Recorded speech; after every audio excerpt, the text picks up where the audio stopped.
Hi hello Tulunadu ಸೊಬಗು YouTube ಚಾನಲಿಗೆ ಸ್ವಾಗತ ಸುಸ್ವಾಗತ. ನಾನು ನಿಮ್ಮ ಅಕ್ಕಯ್ಯ. ಪ್ಲೀಸ್ ಸಬ್ಸ್ಕ್ರೈಬ್ ಮಲ್ಪಲೆ ಮಾತೆಲ್ಲ ಎಂಚೊಲ್ಲಾರು ಮರಿಯಲತೆ ಅಂಚಾದ ಇನಿ ಪೆಲಕ್ಕಾಯ್ದ ಪೆಲತ್ತರಿ ಅಥವಾ ಹಲಸಿನ ಬೀಜದ ಸಾರು ಮಾಡುವ ಅಂತೇಳಿ ನಾನು ಇವತ್ತು ಬಂದಿದ್ದೇನೆ.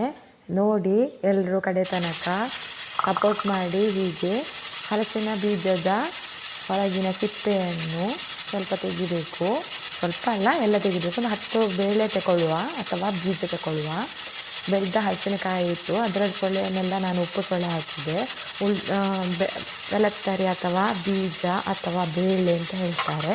ಅದನ್ನು ಹೀಗೆ ಸಿಪ್ಪೆ ತೆಗೆದ ನಂತರ ಒಂದು ಕುಕ್ಕರಲ್ಲಿ ಇಟ್ಟು ಒಂದು 4-5 ವಿಸಿಲ್ ಹಾಕ್ಕೊಳ್ಬೇಕು. ಇದೆಲ್ಲ ಬೇಕಾಗುವ ಸಾಮಗ್ರಿಗಳು: ಜೀರಿಗೆ, ಕೊತ್ತಂಬರಿ, ಇಂಗು, ಮೆಂತೆ, ಅರಶಿನ, ಹುಳಿ, ಮೆಣಸು ಇವುಗಳನ್ನೆಲ್ಲ ಹಾಕಿ ಚೆನ್ನಾಗಿ ಹುರಿದಿಟ್ಕೊಳ್ಬೇಕು.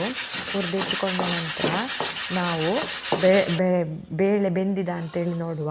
ಬೆಂದ ಬೇಳೆಯನ್ನು ಜೊತೆಗೆ ಹುರಿದಿಟ್ಟುಕೊಂಡಿರುವಂತಹ ಸಾಮಗ್ರಿಗಳನ್ನು ಹಾಕಿ ರುಬ್ಬುವ ಕಲ್ಲಲ್ಲಿ ರುಬ್ಬಬೇಕು.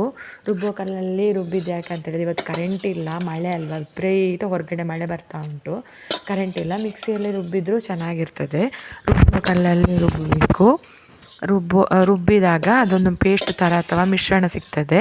ಅದನ್ನು 1/4 ಲೀಟರ್ ನೀರಿನ ಜೊತೆಗೆ ಹಾಕಿ ಕುದಿಸಬೇಕು. ಈಗ ರುಬ್ಬುತ್ತಾ ಇದ್ದಾರೆ.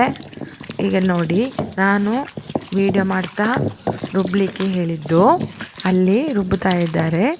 ಈಗ ನೋಡಿ, ರುಬ್ಬುವ ಕಲ್ಲಲ್ಲಿ ಎಲ್ಲರ ಮನೆಯಲ್ಲಿ ರುಬ್ಬುವ ಕಲ್ಲು ಇರೋದಿಲ್ಲ, ನೀವು ಮಿಕ್ಸಿಯಲ್ಲೇ ಮಾಡಿ ಚೆನ್ನಾಗಿರ್ತದೆ ಅಂತೇಳಿ ನಾನು ರುಬ್ಬುವ ಕಲ್ಲಲ್ಲಿ ಮಾಡಲಿಕ್ಕೆ ಹೇಳಿದ್ದು. ಅದನ್ನು 1/4 ಲೀಟರ್ ನೀರಿನ ಜೊತೆಗೆ ಮಿಶ್ರಣವನ್ನು ಹಾಕಿ ಕುದಿಸಬೇಕು. ಸ್ವಲ್ಪ ಬೆಲ್ಲ ಹಾಕಿಕೊಳ್ಳಿ, ಉಪ್ಪು ರುಚಿಗೆ ತಕ್ಕಷ್ಟು ಉಪ್ಪು ಹಾಕಿಕೊಳ್ಬೇಕು. ಆಮೇಲೆ ಒಂದು ಒಗ್ಗರಣೆ. ತುಳುನಾಡು ಸೊಬಗು ಯೂಟ್ಯೂಬ್ ಚಾನಲಲ್ಲಿ ಹಲಸಿನ ಬೇಳೆಯ ಸಾರು ರೆಡಿಯಾಗಿದೆ.